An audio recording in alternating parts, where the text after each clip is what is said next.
This now brings us to our weekly speaker spot. So every week at Business at Breakfast, one of the members gets pulled out of the crowd to tell us a little bit more about what it is that they're doing. I've been going through my list to see who's spoken, who hasn't spoken, uh, who's been around a long time, who hasn't spoken in a long time, and I found someone, oddly, hasn't spoken this year.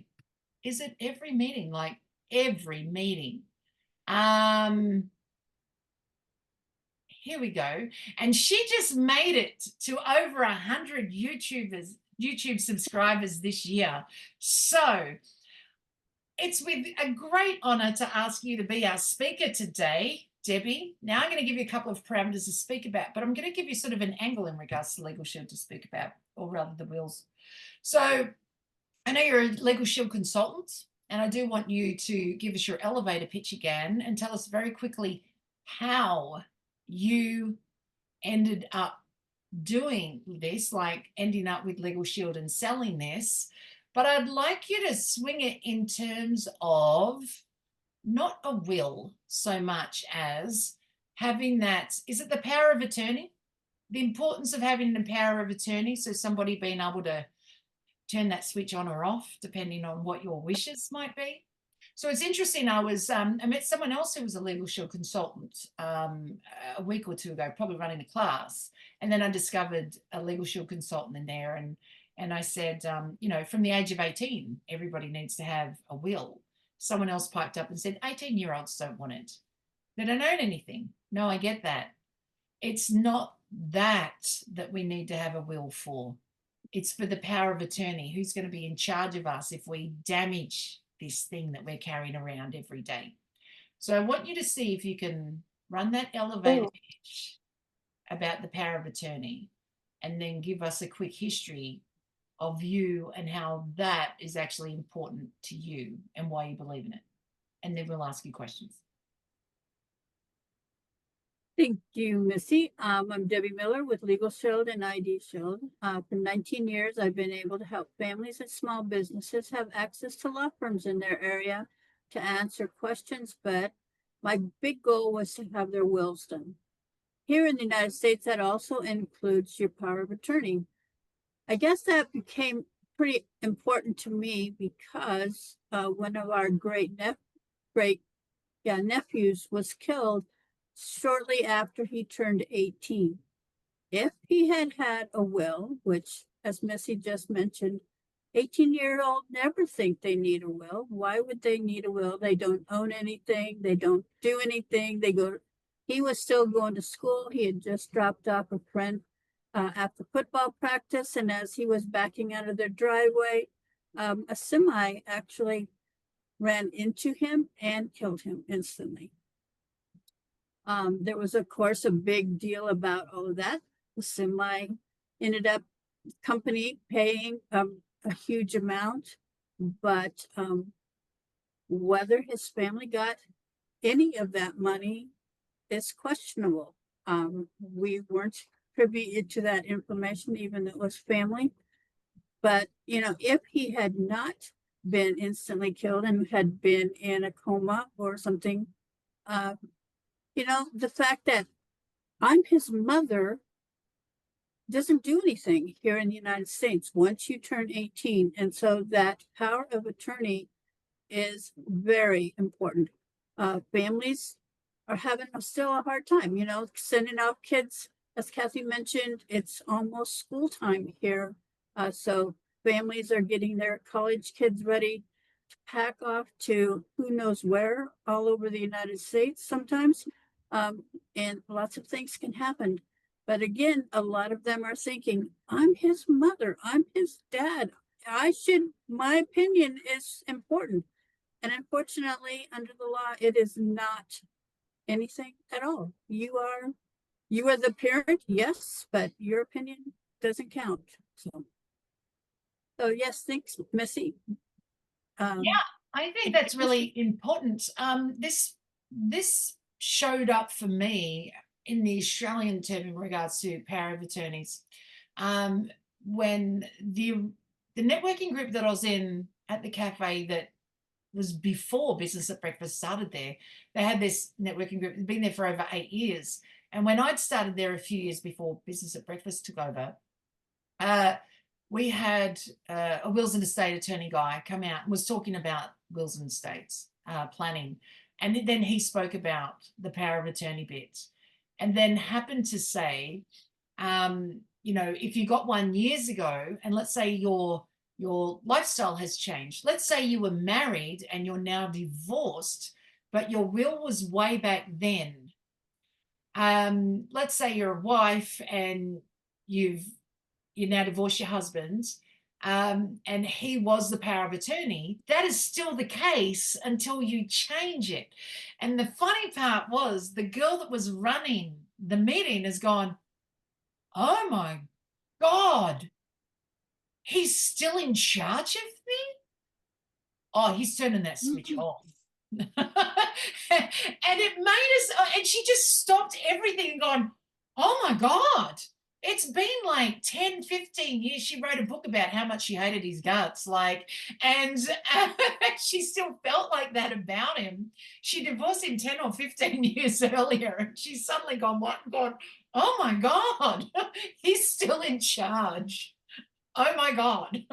So it was so noticeable. They've gone, oh wow, that's quite powerful. Should probably look into that.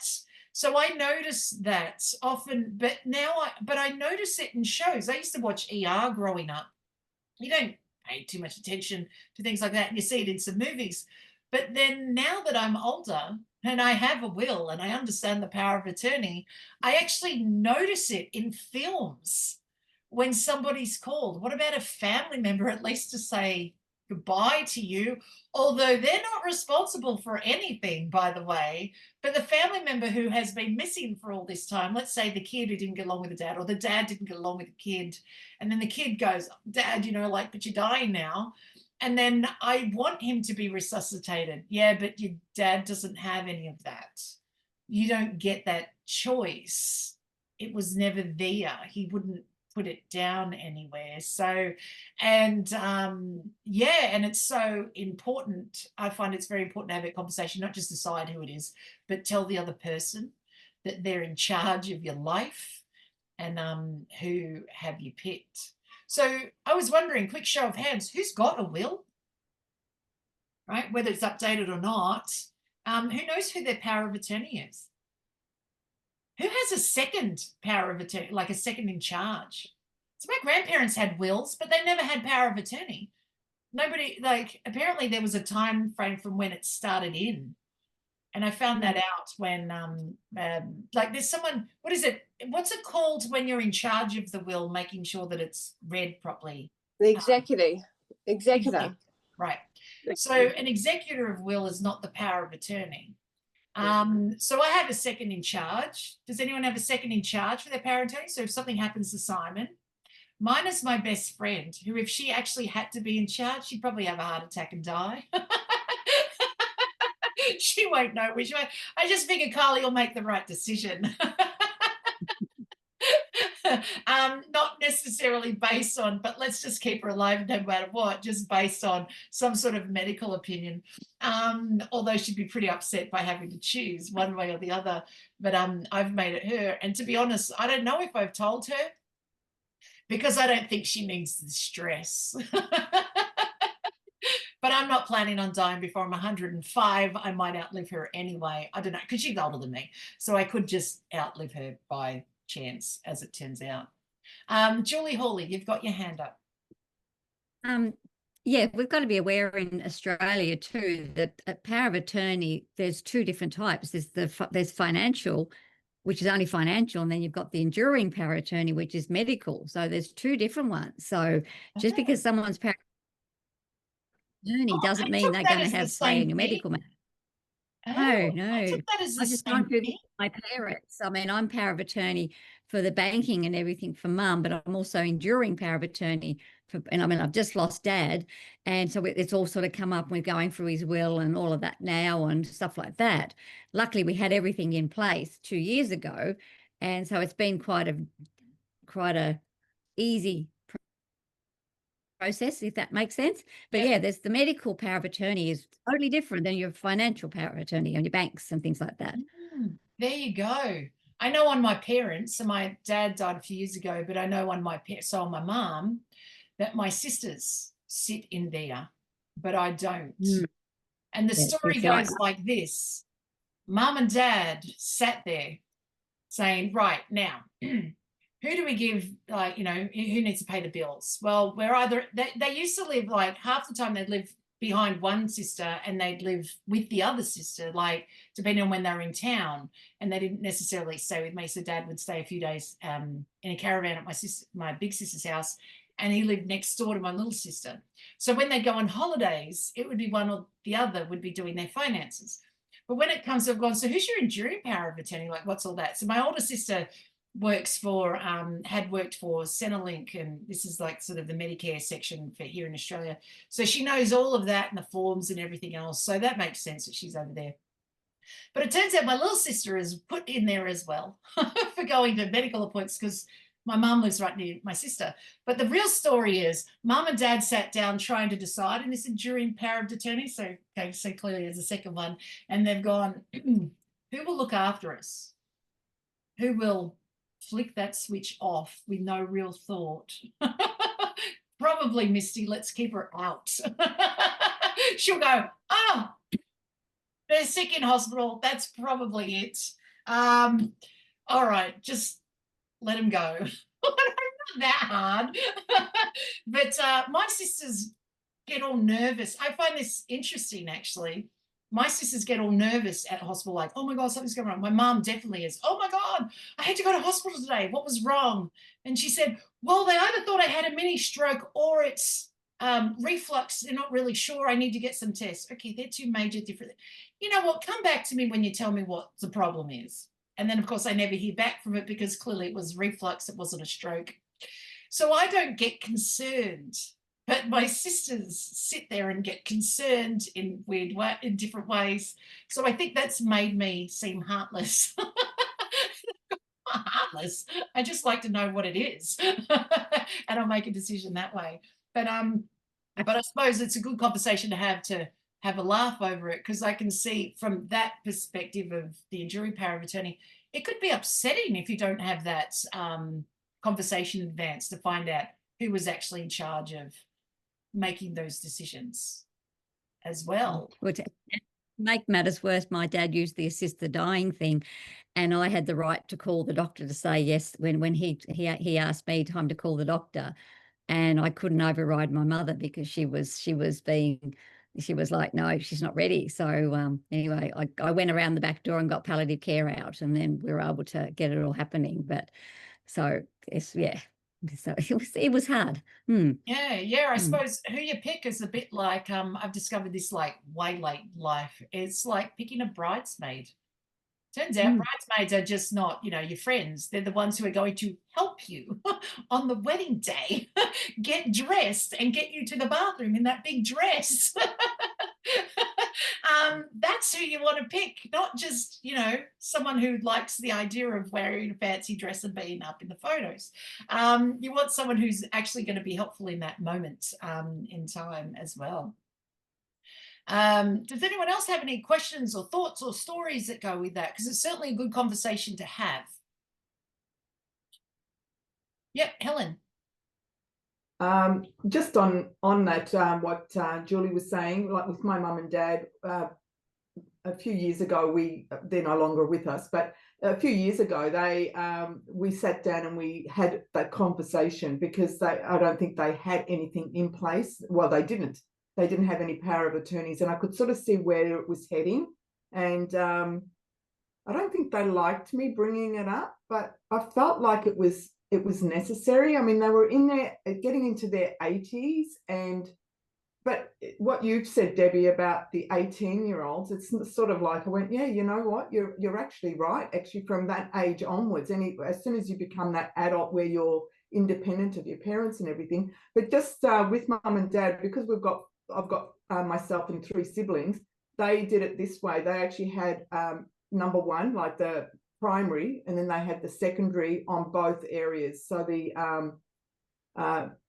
enduring power of attorney and the financial. And that's how they wanted it. So that way then it kept us, it was really interesting, like going through with Dad and then just last year with Mum, because it was done as a joint venture, I suppose, if you could call it. It sort of kept us talking to each other. Yeah. Not that we've actually been ever out of communication, but it actually kept us in touch with each other during that whole process. And you know, and then what would happen is, like, if the something was happening in the financial area, we would then have a meeting to let us know, the people that were during side of it, know what's going on, and then vice versa. If something was happening with the health side of things, we would then let the others know. So it was a good combination of how it worked, but it definitely made things a lot easier in handling Mum, especially being in a nursing home, and Dad especially too. That was so sudden, and it got to the point. It got to the point, like for him, for Dad, his organs were failing. The doctors weren't telling us. We had to extract that information out of them. And we said, so the antibiotics are actually, the antibiotics are keeping him going. And they said, yes. So we had to, my brother and I made the decision there and then. We just went, he wouldn't want this, because it was just, you could see where it was heading. So Yeah. it's important conversations, knowing. Being the enduring power of attorney and knowing that you're the enduring power of attorney will definitely change, like in advance, changing those conversations so that you know what you're talking about and who you're talking about and why. Kathy, you've got your hand up. I just wanted to share that starting the conversation is usually the biggest part of the entire process. And my books are free, myfinalfootprints.com, and it actually gives you opportunity to think about things that broach the subject, so to speak. Do you want your funeral live streamed on Facebook? Do you want your social media up or down when you're gone? Who's going to take care of your website? Who is your webmaster? Do you care who gets your cat? Where's your mailbox? Where's your mailbox key? The little things that you can start a conversation with can actually lead into something bigger, bigger, bigger. And that's literally why I wrote my books, myfinalfootprints.com. And there's 2 books on there and they're all free. Thank you, Misty. You're welcome. I think it was after reading your book, I brought it up with Simon and the boys over dinner. All right, boys, we're going to put one of you in charge of one parent and one in charge of the other. But Helen, you've given me a good idea in regards to one can be in charge of the enduring power of attorney and the other one will be in charge, like say Jack might be enduring power of attorney for Simon, but Noah can be in charge of the finances for Simon, and then we'll go the other way. Noah can be in charge of my life, Jack can be in charge of the finances. That way they have to work out how to get along. But yeah, I thought, you know, we'll both give them a task. Noah's like, they're probably too afraid to sit at the dinner table again. That's probably why they asked, now, can we watch something during dinner? Well, I'd like to talk.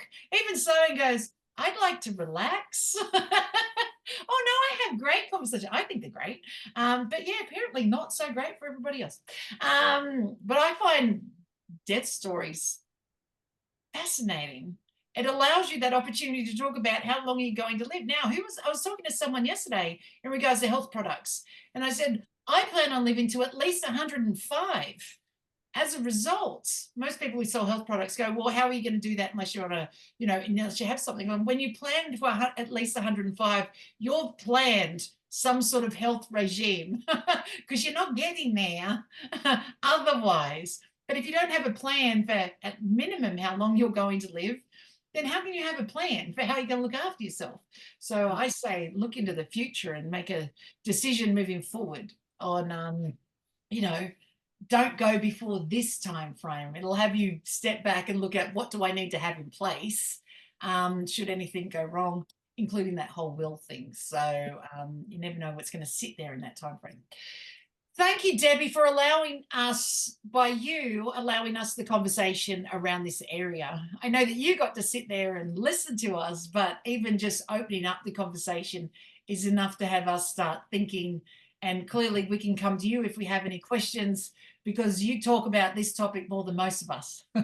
And you may not be the legal counsel for it, but you can certainly point us in a direction should we need that. Even in Australia, you would be able to suggest certain people. It's not any law firm, it'd be ones that deal with certain aspects of whatever our legal problem might be, because you sit there in that space. So thank you for allowing us that conversation around you. It's always great, and with you coming out, it sort of has us be allowed to think about these law things that mostly we don't tend to think about. So Thanks thank for you. the opportunity. Appreciate it.